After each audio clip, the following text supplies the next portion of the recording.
నారా చంద్రబాబు నాయుడు అనే నేను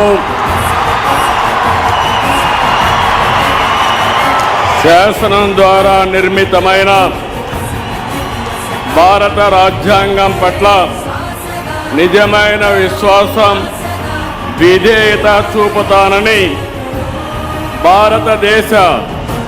సార్వభౌమాధికారాన్ని, సమగ్రతను కాపాడుతానని ఆంధ్రప్రదేశ్ రాష్ట్ర ముఖ్యమంత్రిగా నా కర్తవ్యాలను శ్రద్ధతో, అంతఃకరణ శుద్ధితో నిర్వహిస్తానని, భయం కానీ, పక్షపాతం కానీ, రాగద్వేషాలు కానీ లేకుండా రాజ్యాంగాన్ని, శాసనాలను అనుసరించి ప్రజలందరికీ న్యాయం చేకూరుస్తానని